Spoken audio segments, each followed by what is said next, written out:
Vântul Nilului aducea cu el mirosul de iasomie, în timp ce Cleopatra, înveșmântată în văluri aurii, pășea prin sala luminată de torțe. Ochii ei s-au întâlnit cu cei ai lui Marcus Antonius, care se apropia cu o hotărâre ce ardea mai puternic decât soarele Egiptului. Un singur moment, o atingere aproape interzisă, iar lumea părea să se oprească. Imperii, loialități și destine erau pe cale să se ciocnească. În liniștea dintre ei, fiecare bătaie a inimii era o promisiune și o amenințare. Acolo, între secrete și putere, se năștea o pasiune ce va sfida Roma, Egiptul și însăși eternitatea.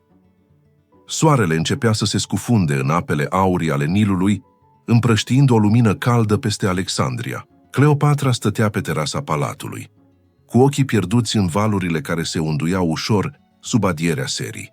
Fiecare respirație aducea cu ea parfumul intens al iasomiei și al mirodeniilor aduse de negustorii din Orient. Inima îi bătea mai repede decât ritmul obișnuit al dimineților liniștite, pentru că știuse că această zi nu va fi ca toate celelalte. Marcus Antonius cobora de pe corabia romană, cu pas sigur și cu o privire care nu lăsa loc niciunei ezitări. În momentul în care ochii lor s-au întâlnit, aerul părea să se îngroașe, ca și cum întreg Egiptul se oprise pentru a observa întâlnirea lor. Cleopatra simți un fior straniu, un amestec de frică și dorință, căci știa că bărbatul care se apropia nu era doar un aliat politic, ci și un foc ce putea mistui totul în calea sa. "Cine ești tu care pășești atât de aproape de inima mea fără frică?" își șoptia în sine. Marcus Antonius înainta fără teamă, cu picioarele care păreau să urmeze un destin prestabilit. Când s-au apropiat suficient, Cleopatra simțe atingerea abia sesizabilă a mâinii lui, aproape accidentală, dar care a aprins scântei ce păreau să ardă în aerul cald al serii. "Cleopatra," spuse el, vocea lui joasă și plină de gravitate, dar cu un tremur subtil care trăda emoția. "Marcus Antonius," răspunse ea încercând să-și stăpânească bătăile inimii. Dialogul lor era mai mult un dans tăcut, fiecare cuvințel încărcat de tensiune, fiecare gest atent, calculat, dar totodată instinctiv. Și totuși, în mijlocul acestei tensiuni, era ceva neîngrădit, ceva care depășea convențiile politice și alianțele de putere. Palatul părea să dispară în jurul lor, nu mai rămăsese decât apa, lumina torțelor și privirea arzătoare, care îi lega într-o tăcere încărcată de dorință. Cleopatra știa că fiecare clipă petrecută lângă Marcus Antonius era o alegere riscantă, pentru ea, pentru Egipt și pentru viitorul său, dar ceva în adâncul ființei ei îi șoptea că această întâlnire nu era o întâmplare. Pe măsură ce noaptea cădea peste Alexandria, freamătul orașului se transforma într-un murmur îndepărtat, chiar valurile Nilului păreau să cânte o melodie secretă doar pentru ei. Marcus Antonius se aplecă ușor spre Cleopatra, apropierea lor fiind atât de intimă, încât ea simți că îi poate citi gândurile. Un fior îi trecu prin șira spinării și pentru un moment totul părea posibil, dar și imposibil în același timp. Dintr-o dată, un strigăt rupt de tăcerea nopții îi făcu să se uite spre mal.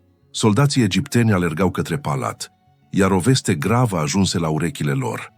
Roma nu vedea cu ochi buni alianța lor, iar dușmanii invizibili se pregăteau să profite de orice slăbiciune. Cleopatra și Marcus Antonius își întâlniră din nou privirile, conștienți că tot ceea ce simțea unul pentru celălalt devenea și mai periculos. "Nu putem," spuse Cleopatra, vocea ei tremurând de emoție, dar ochii îi străluceau de pasiune.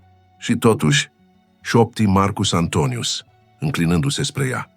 Și atunci, în acel moment suspendat între dorință și pericol, el îi atinse mâna. Tremurul lor se amesteca cu vântul serii și cu șoapta Nilului. Era un gest mic, dar suficient pentru a aprinde focul unei pasiuni ce amenința să mistuie imperii. În timp ce noaptea se adâncea, amândoi știau că soarta lor nu va mai fi niciodată aceeași, iar când Marcus Antonius își apropie fața de cea a Cleopatrei pentru o atingere interzisă, un zgomot puternic din palat îi întrerupse, lăsând scena într-o tensiune sufocantă. Cineva se strecurase în palat cu intenții necunoscute, iar privirea lui Marcus Antonius și a Cleopatrei se întâlni înțelegând că pericolul nu venea doar din afară, ci și din proximitatea lor, din dorința lor interzisă, care ar putea să distrugă tot ce prețuiau. Noaptea se așternu peste Alexandria ca o pânză neagră, iar lumina lunii mângâia ușor valurile Nilului. Cleopatra simțea încă fiorul atingerii lui Marcus Antonius, dar și teroarea care îi cuprinsese palatul. Pașii grăbiți ai soldaților egipteni răsunau prin coridoarele lungi, iar ecoul lor era presărat cu șoapte despre pericole neașteptate. Cineva pătrunsese în palat, dar adevărata întrebare era cu ce scop? Marcus Antonius își strânse pumnii, conștient că orice mișcare greșită putea transforma această noapte într-o tragedie. Privirea lui se opri asupra Cleopatrei, ale cărei ochi mari și întunecați păreau să reflecte atât dorința cât și frica. Trebuie să ne protejăm imperiul. Și inima, gândi el, în timp ce simțea cum tensiunea dintre ei crește cu fiecare secundă. În timp ce soldații căutau în zadar intrusul, Marcus Antonius și Cleopatra se strecurară înspre o galerie secretă, cunoscută doar de regina Egiptului. Galeria era o fereastră spre Nil, un loc unde nimeni nu putea să-i vadă și unde vântul aducea cu el aroma florilor de lotus. Acolo, pentru câteva momente, lumea părea să dispară, lăsându-i doar pe ei doi. Nu am mai simțit niciodată așa ceva, șopti Cleopatra, apropiindu-se mai mult de el. Nici eu, răspunse Marcus Antonius, atingându-i ușor fața, dar simt că fiecare clipă alături de tine ne pune în pericol pe amândoi. Dar înainte ca dorința lor să se poată transforma în gesturi mai îndrăznețe, un sunet ciudat veni din umbra galeriei. Un șoaptă, un pas, cineva îi spiona. Cleopatra își trase imediat voalul peste față și își semnală că Marcus Antonius să rămână calm. Ei nu știau cine era, un spion roman, un dușman al Egiptului sau poate chiar cineva din propria curte. Tensiunea creștea cu fiecare secundă. Marcus Antonius simțea cum sângele îi fierbea, dar în același timp, conștient de cât de fragil era momentul, își apropie ușor mâna de a Cleopatrei, iar atingerea lor, deși discretă, părea să aprindă întreaga galerie într-un foc invizibil. Trebuie să descoperim cine e, murmură Cleopatra, dar dacă greșim, pierdem totul. Sau mai rău, pierdem ce este cel mai prețios. Vom afla, răspunse Marcus Antonius, strângându-i mâna cu hotărâre. Dar nu aveau timp să se pregătească. Din întunericul galeriei, o figură se desprinse, iar lumina lunii îi dezvălui fața. Era un trimis din Roma. Un om de încredere aparent, dar cu intenții ascunse, cu ochii care scânteiau de o inteligență periculoasă și o ambiție necruțătoare. Cleopatra, Marcus Antonius, spuse figura, cu o voce care nu trăda nimic, dar care ascundea totul. Se pare că nu sunteți singuri în acest joc. Inima Cleopatrei sări în piept, iar Marcus Antonius simți cum tensiunea dintre ei se transforma într-o combinație de frică și dorință. Între ei și viitorul lor se întindea un labirint de secrete, trădări și alianțe fragile. Și în timp ce figurile umbrelor din galerie se apropiau, un gând întunecat le străbătu mintea. Cine va supraviețui acestei nopți și cine va fi trădat primul? În acel moment, Marcus Antonius făcu un pas instinctiv înainte, apropiindu-se de Cleopatra pentru a o proteja. Dar figura necunoscută se mișcă cu o viteză uimitoare și scoase o pergamentă din mânecă, aruncând-o chiar între ei. Cleopatra o prinse în ultima clipă, dar cuvintele scrise pe pergament îi făcură inima să tremure, un avertisment clar și personalizat care indica că viața lor și imperiul era un pericol iminent. Cliffhanger. În timp ce Marcus Antonius și Cleopatra citeau mesajul, un zgomot puternic veni de pe terasa palatului, pași grăbiți, un strigăt și un freamăt de arme, iar ambii înțeleseră că pericolul nu mai era doar o umbră, era aici, aproape, pregătit să distrugă tot ceea ce țineau mai scump. Noaptea era mai densă ca niciodată, iar aerul din Alexandria părea încărcat de mister și primejdie. Cleopatra ținea pergamentul în mâini tremurânde, ochii ei mari fixând literele care dezvăluiau o conspirație ce amenința să răstoarne nu doar palatul, ci și tot Egiptul. Marcus Antonius simțea o tensiune care îi strângea pieptul. Nu era doar frica pentru propria lor siguranță, ci și teama de ceea ce inima lui își dorea. Cine ar vrea să ne vadă pierind? Sau să ne despartă? Murmură Cleopatra, vocea ei abia auzită, ca un freamăt de vânt printre frunze. Nu contează cine, răspunse Marcus Antonius, privindu-i fața luminată de luna palatului. Contează că suntem împreună și trebuie să găsim o cale să supraviețuim. Pergamentul dezvăluia o rețea de trădători în propria curte a Cleopatrei și în rândurile militarilor romani. Fiecare nume era un pas către moarte. Fiecare alianță aparent sigură putea fi o capcană. Inima Cleopatrei bătea mai repede, iar Marcus Antonius simți cum dorința lui pentru ea se amestecă cu frica, amestecul transformând fiecare atingere într-o explozie tăcută de pasiune. Se strecurară prin coridoarele ascunse ale palatului, încercând să ajungă la bibliotecă, un loc unde știau că documentele vechi ar putea să le ofere indicii despre cine complota împotriva lor. Dar umbrele lor nu erau singure. Zgomotele pașilor necunoscuți îi urmăreau, iar uneori o șoaptă părea să vină chiar din aerul palatului, de parcă pereții însăși știau de pericol. Marcus Antonius își apropie fața de Cleopatra într-un moment de vulnerabilitate. Rămâi lângă mine. Nu te voi lăsa niciodată să cazi. Cleopatra simți că o mare parte din frica ei se dizolvă în privirea lui, dar în același timp știa că fiecare clipă petrecută lângă el îi aducea mai aproape de o alegere imposibilă, să urmeze dorința inimii sau să salveze imperiul. La bibliotecă, pergamentele antice se împrăștiau pe masă. Cleopatra și Marcus Antonius descopereau documente care dovedeau alianțe ascunse între dușmani din Roma și rivali ai Egiptului. Fiecare nume citit părea să fie o sabie suspendată deasupra lor, dar între rândurile de hârtie, privirile lor se întâlneau și fiecare atingere accidentală provoca scântei. Dorința lor era ca un foc care nu putea fi stins, chiar dacă pericolul creștea cu fiecare secundă. Un zgomot de pași grăbiți îi trezi din concentrare. Dintr-o dată ușa bibliotecii se trânti și o figură necunoscută păși în încăpere. Ochii săi erau înfricoșător de reci, iar un zâmbet abia perceptibil dezvăluia că avea informații pe care Marcus Antonius și Cleopatra nici nu le bănuiau. Credeți că puteți descoperi totul înainte ca adevărul să vă găsească? Șopti figura, apropiindu-se. Dar jocul abia începe. Cleopatra își strânse mâna de Marcus Antonius, simțind cum întreaga lume se micșorează la dimensiunea inimii lor, bătând în același ritm. Dorința de a-l săruta, de a-l proteja, de a-l ține aproape, se amesteca cu teroarea că orice pas greșit ar putea fi fatal. Trebuie să plecăm, spuse Marcus Antonius, trăsând cu privirea o cale de evadare printr-un pasaj secret. Dar figura din bibliotecă nu se mișcă. Era ca o umbră care abia aștepta să-i închidă în capcană. În momentul în care se pregăteau să se strecoare, pergamentul căzu din mâinile Cleopatrei. Marcus Antonius se aplecă să-l ridice și pentru o clipă mâinile lor se întâlniră din nou. Tremurul lor era evident, iar privirea lor spunea tot. Dorința lor interzisă nu putea fi negată chiar și în fața pericolului mortal.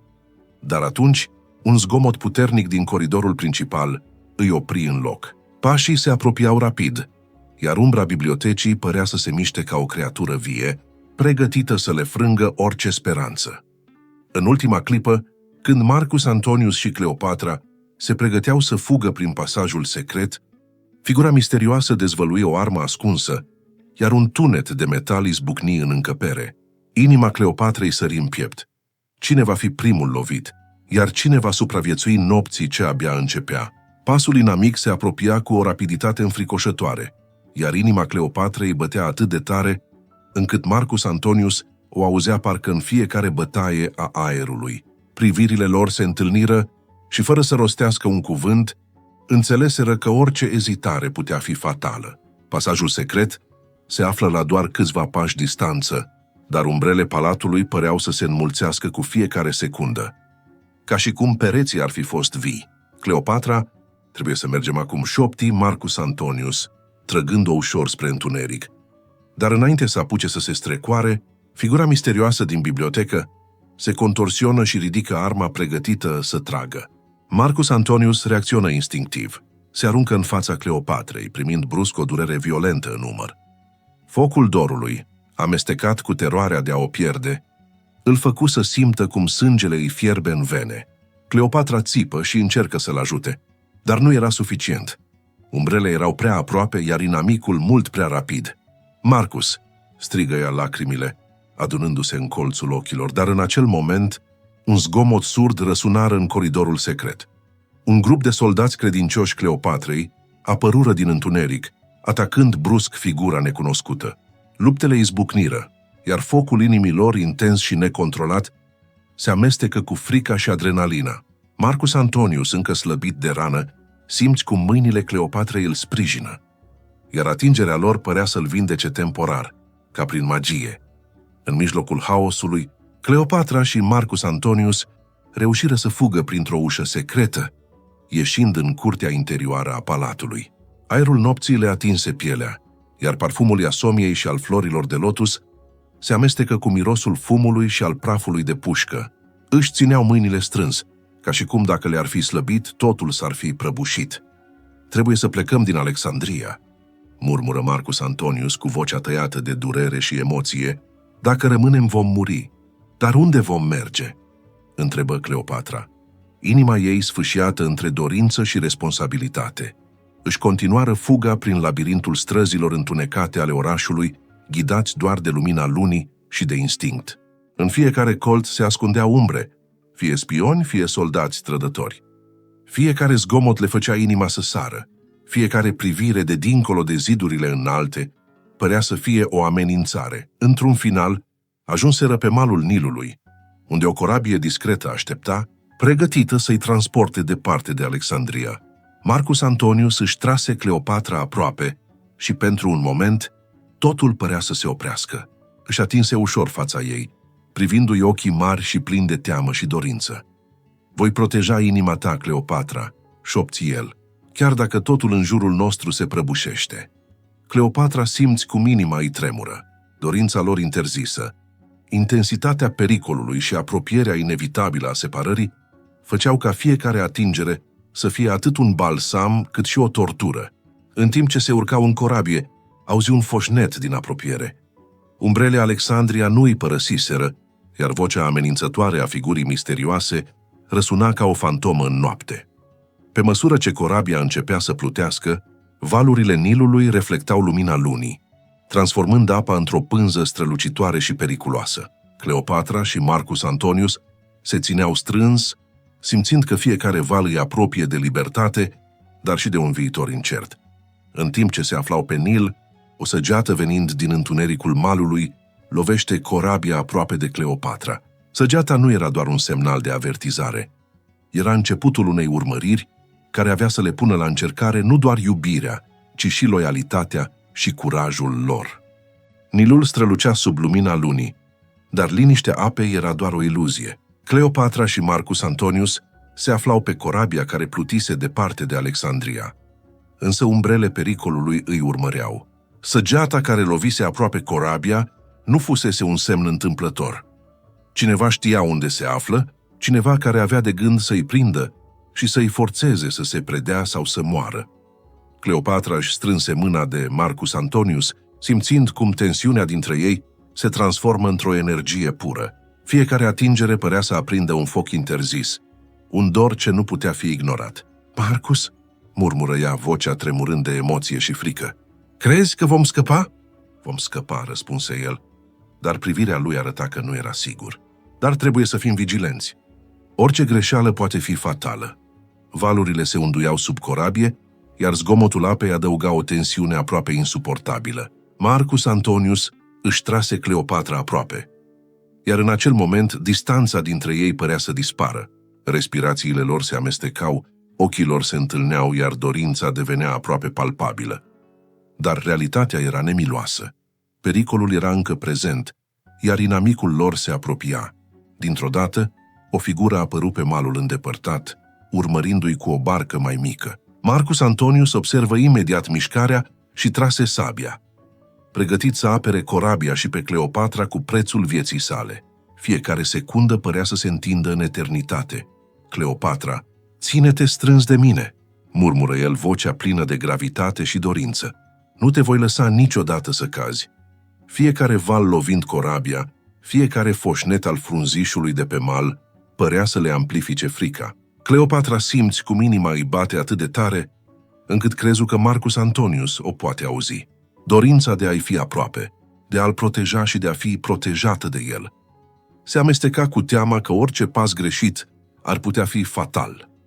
Barca mică care îi urmărea se apropia rapid, iar Marcus Antonius trase Cleopatra în spatele lui, pregătit să înfrunte atacul. Focurile torțelor de pe mal aruncau umbre dansante pe apă, transformând fiecare moment într-un amestec de magie și groază.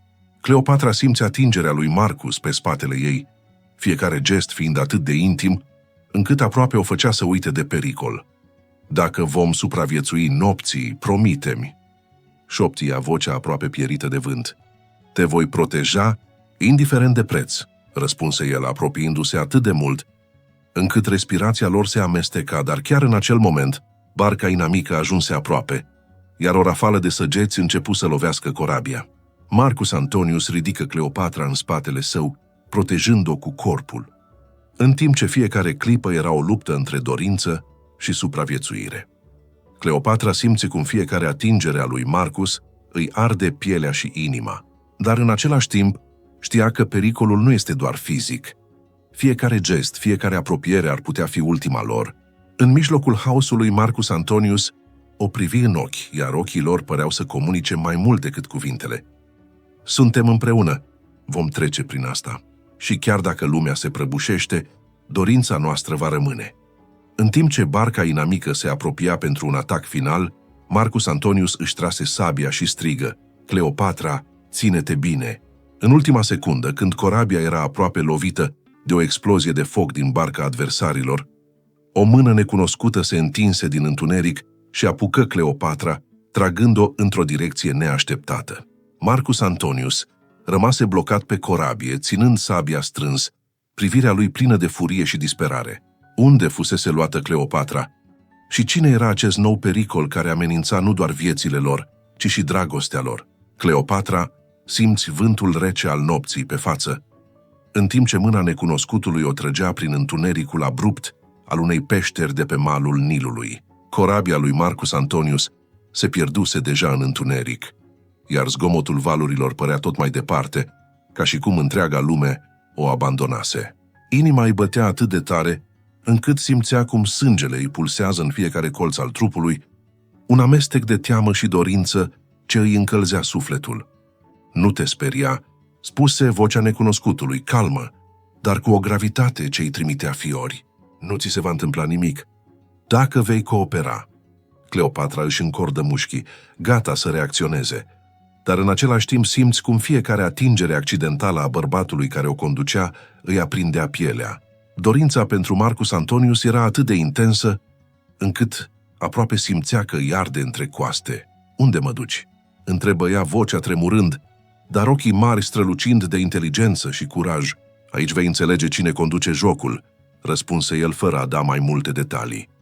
Peștera era umedă și rece, iar ecoul pașilor lor făcea fiecare respirație să pară mai grea. Cleopatra simți cum fiecare clipă de tăcere amplifică tensiunea dintre ea și Marcus Antonius, dorul ei arzând cu fiecare secundă de separare. Își dorea să fie în brațele lui, să simtă căldura lui, să audă că îi aparține doar ei, dar realitatea era necruțătoare, era captivă, departe de iubirea vieții ei. În timp ce mergeau mai adânc în peșteră, vocea necunoscutului se făcu din nou auzită. Ai o alegere, Cleopatra. Poți alege să supraviețuiești și să înveți adevărul, sau să rămâi prinsă între umbrele trecutului tău. Cleopatra simți cum fiecare cuvânt ar fi putut să o distrugă. Inima îi tremura între frică și dorință, iar gândul la Marcus Antonius îi aduse lacrimi în ochi. Trebuie să supraviețuiesc. Pentru noi doi, își spuse ea strângând pumnii și respirând adânc. Într-o parte a peșterii, o deschizătură de piatră dezvălui o cameră slab luminată, cu pergamente și simboluri vechi. Cleopatra recunoscu imediat că erau documente ce puteau compromite alianțe și destine. Roma, Egipt, trădători ascunși în umbră. Ochii îi străluceau de furie și curaj. Cine ești tu cu adevărat? Întrebă ea, încercând să-și păstreze vocea calmă. Cine trebuie să fiu? Răspunse el cu un zâmbet enigmatic, dar adevărul va veni la momentul potrivit. În timp ce vorbea, Cleopatra simți o apropiere neașteptată. O mână se atingea de brațul ei, aproape accidental, dar suficient să-i trezească dorința.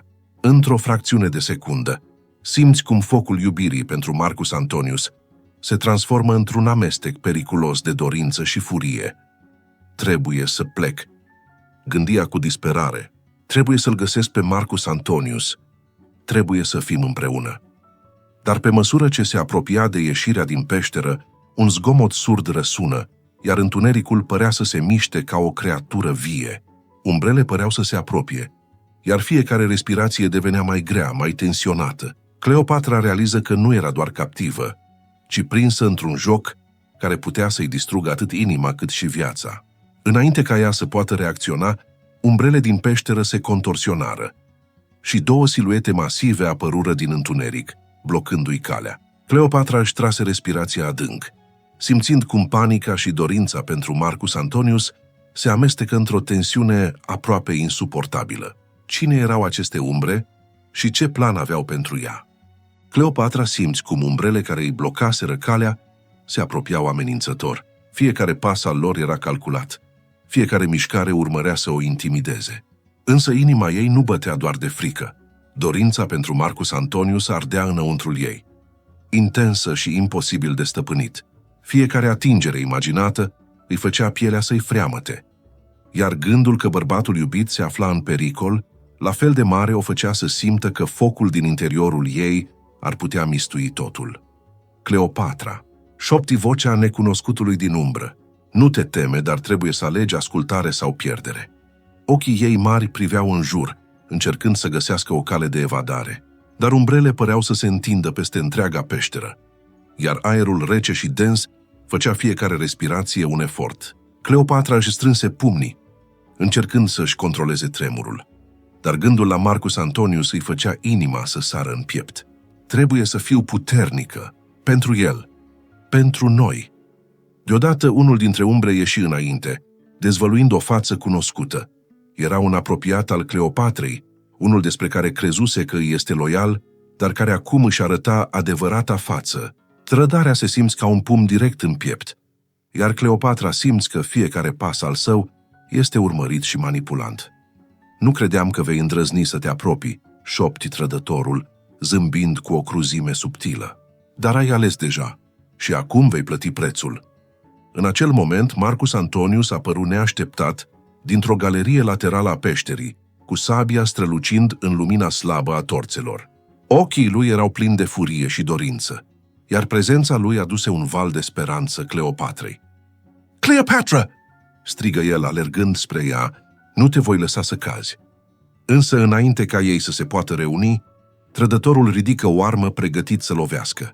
Marcus Antonius aruncă sabia înainte, protejând-o pe Cleopatra. Dar o săgeată venind dintr-un colț întunecat lovi aproape de ei.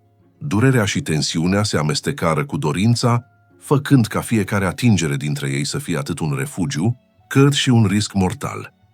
Cleopatra simți cum inima îi bate atât de tare, încât Marcus Antonius părea să o audă fără să rostească nimic. Își apropie fața de a lui, iar buzele lor aproape se întâlniră într-un gest încărcat de dorință reprimată și teamă de pierdere. Dar realitatea îi trăgea brusc înapoi. Umbrele nu dispăruseră, iar trădătorul și complicii lui se apropiau. "Trebuie să plecăm acum!" strigă Marcus Antonius, apucând-o pe Cleopatra de mână și alergând spre ieșirea din peșteră. Fiecare pas era o luptă pentru supraviețuire, iar fiecare clipă îi aducea mai aproape de libertate, dar și mai aproape de pericol. Dorința lor de a fi împreună se amesteca cu frica de moarte, iar tensiunea dintre ei devenea aproape palpabilă, transformând fiecare atingere într-un foc care amenința să-i mistuie. Dar chiar în momentul în care credeau că au scăpat, o explozie zgudui peștera, stâncile se prăbușiră parțial, blocând pasajul și separându-i. Cleopatra strigă numele lui Marcus Antonius, iar vocea ei se pierdu în ecoul întunericului. Marcus Antonius încercă să o atingă, să o protejeze, dar era prins de molozi și umbrele care amenințau să-i despartă pentru totdeauna. În timp ce Cleopatra rămânea prinsă între molozi și umbrele trădătorului, Marcus Antonius se afla la câțiva metri, incapabil să ajungă la ea, dar hotărât să nu o lase să piară. Însă din întuneric se auzi o șoaptă cunoscută, dar neașteptată. Cineva cunoștea secretul lor și era pregătit să-l folosească pentru a-i distruge pe amândoi. Cleopatra rămase blocată între molozul prăbușit și umbrele peșterii, inima ei bătând cu putere. Fiecare clipă fără Marcus Antonius era un chin, iar dorința de a-l simți aproape îi ardea în piept. Respirația era grea, dar ochii nu își părăseau iubitul. Marcus Antonius, prins la câțiva pași distanță, își încordă mușchii, încercând să găsească o cale să ajungă la ea.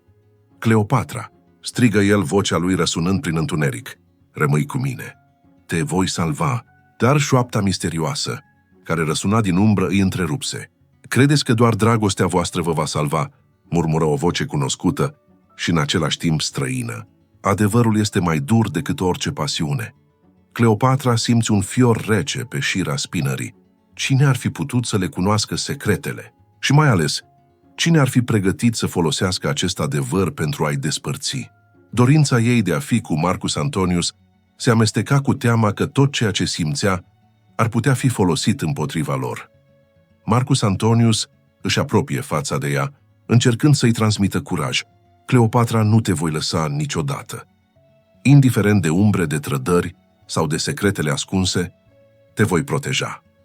Cleopatra îi răspunse cu o privire care spunea tot ce cuvintele nu puteau exprima. Dorința de a fi împreună, teama de pierdere și iubirea arzătoare care nu putea fi stinsă. Își apropie mâinile de fața lui, aproape atingându-i buzele. Dar pericolul era încă prezent, dintr-o dată. Umbrele se mișcară rapid. Trădătorul din peșteră încercă să se apropie, dar Marcus Antonius reacționă imediat, blocându-i calea cu sabia. Luptele izbucniră din nou, dar acum fiecare gest era mai intens, mai încărcat de dorința de a proteja și a supraviețui. Cleopatra, deși prinsă între frică și pasiune, simți cum fiecare atingere a lui Marcus o făcea să uite de durere și teamă. Într-o fracțiune de secundă, tot ceea ce conta era prezența lui, respirația lui și promisiunea nerostită că vor supraviețui împreună. Dar în timp ce luptau, un zgomot puternic răsună din adâncurile peșterii. O cavitate se prăbuși, chiar o parte din tavan căzu aproape de ei, separându-i din nou. Cleopatra fu aruncată câțiva metri înapoi, iar Marcus Antonius simți cum tensiunea și disperarea îi strâng pieptul. Nu, strigă el alergând spre ea, dar obstacolele păreau să crească de fiecare dată când încerca să o atingă. În acel moment, vocea misterioasă răsună din nou. Dragostea voastră nu este suficientă. Puterea și secretele vor decide cine supraviețuiește. Cleopatra, simțind sângele pulsându-i în vene, știa că tot ce a avut vreodată de preț este acum în joc. Inima ei, iubirea pentru Marcus Antonius și destinul Egiptului. Dorința de a fi aproape de el era intensă, dar realitatea le impunea limite imposibile. În timp ce Marcus Antonius încerca să o salveze, o mână necunoscută apucă Cleopatra din spate și o trase într-un tunel ascuns al peșterii. Ultimul lucru pe care îl văzu Marcus Antonius fu silueta iubitei lui dispărând în întuneric, în timp ce ecoul pașilor necunoscuți răsuna amenințător. Cine controla cu adevărat soarta Cleopatrei și cum va putea el să o recupereze? Cleopatra fu trasă cu forța în tunelul întunecat al peșterii, iar inima îi bătea nebunește. Fiecare pas al captorului îi amplifica frica și dorința de a-l avea aproape pe Marcus Antonius.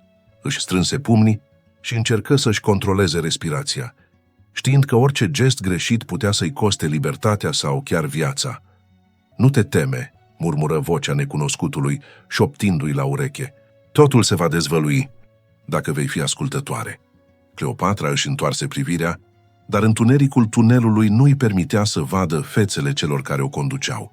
Dorința de a fi cu Marcus Antonius îi făcea inima să tremure, iar gândul că el era aproape, dar nu putea să o atingă, îi făcea fiecare secundă insuportabilă. Marcus Antonius alergă prin peșteră, împins de disperarea de a o salva. Fiecare ecou al pașilor săi se amesteca cu zgomotul molozului căzut și al umbrei care îl împiedica să avanseze. Dorința lui de a o ține în brațe era mai puternică decât frica de moarte, iar fiecare gest al corpului său era determinat de această nevoie. Cleopatra ajunse într-o cameră slab iluminată, plină de pergamente și simboluri stranii. Captorul o trase în mijloc, iar ecoul vocii lui răsună. Acum vei înțelege cât de fragilă este puterea ta. Roma, Egiptul, alianțele, totul poate fi distrus cu un singur gest. Inima Cleopatrei se strânse.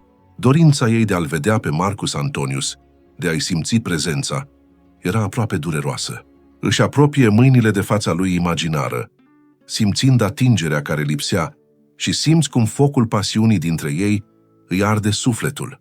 În timp ce captorul își dezvăluia planurile și secretele întunecate, Marcus Antonius descoperi un pasaj lateral, un labirint de tuneluri, care părea să ducă spre camera în care Cleopatra fusese dusă. Respirația îi era grea, dar privirea plină de hotărâre îl ghida. Cleopatra, te voi găsi, șopti el printre dinți. Chiar dacă întunericul și umbrele mă încearcă, te voi aduce înapoi la mine. Cleopatra, deși prinsă, simți cum speranța îi renaște în inimă. Dorința de a fi cu Marcus Antonius îi dădea putere să suporte tensiunea, să își păstreze luciditatea și să caute o cale de evadare. Își apropie urechea de perete, sperând să audă orice sunet care ar putea indica apropierea lui. Dintr-o dată, un zgomot brusc răsună în întuneric, pași care nu aparțineau captorului. Cleopatra își trase respirația, inima sărind de emoție. Marcus Antonius fusese aproape, dar umbrele păreau să joace un joc periculos cu ei. Captivul ridică un pergament și îl arătă Cleopatrei. Dacă vei încerca să fugi, va fi ultima ta alegere. Dar în acel moment, Marcus Antonius intră în încăpere printr-un pasaj ascuns, cu sabia strălucind în lumina slabă. Ochii lor se întâlniră pentru o fracțiune de secundă și dorința reprimată izbucni, un amestec de frică, pasiune și dorința de a supraviețui împreună. Cleopatra, strigă el alergând spre ea, nu te voi lăsa să pierzi. Captivul încercă să intervină, dar Marcus Antonius îl blocă, iar o luptă intensă izbucni între umbre. În mijlocul haosului, Cleopatra simțea atingerea lui Marcus, protecția lui, și pentru o clipă toate fricile ei se dizolvară într-o explozie de dorință și iubire. Dar chiar când păreau să fie împreună, o parte din tavan se prăbuși, blocând pasajul și separându-i din nou. Cleopatra fu smulsă în întunericul tunelului, iar Marcus Antonius fu prins între umbre și molos. Fiecare clipă părea să dureze o veșnicie, iar ecoul pașilor misterioși răsuna amenințător. Cine va supraviețui și cine va fi despărțit pentru totdeauna? În ultima clipă, când Marcus Antonius încercă să o atingă pe Cleopatra, o mână necunoscută o smulse din nou din brațele lui, iar tunelul se prăbuși parțial. Marcus Antonius rămase prins, strângând sabia și privindu-i silueta iubitei dispărând în întuneric, știind că soarta lor și dragostea lor erau acum mai fragede ca niciodată.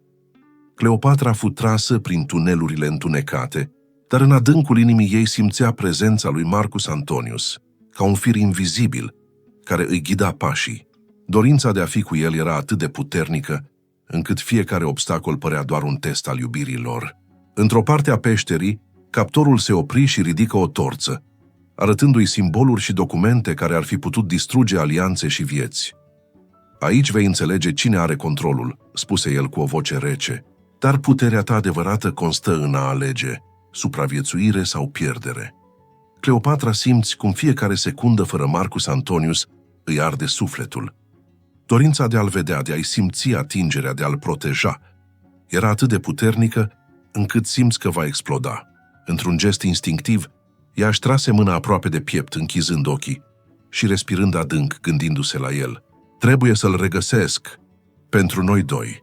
Marcus Antonius, prins între moloz și umbrele tunelului, nu-și pierdu speranța. Fiecare bătaie a inimii lui îi spunea că Cleopatra era încă acolo, că dragostea lor putea înfrunta orice obstacol. Cu sabia în mână și cu voința de neclintit, își făcu drum prin întuneric, evitând capcanele și umbra trădătorului care încerca să îi împiedice fiecare pas. Într-un final, trase un colț și zări lumina slabă a torței purtată de captor, și acolo era ea, Cleopatra, cu ochii mari plini de teamă și dorință, privind direct spre el. Focul iubirii lor izbucni în acel moment, iar Marcus Antonius alergă spre ea cu toată puterea trupului și a inimii. Cleopatra, strigă el ajungând lângă ea și apucându-i mâinile, nu te voi lăsa să pierzi. Ochii Cleopatrei se umplură de lacrimi. Fiecare secundă de separare se transformase în durere, dar și în dorință. Își apropie fața de a lui, iar buzele lor se întâlniră într-un sărut intens, plin de emoție, pasiune și promisiunea că nimic nu-i va despărți.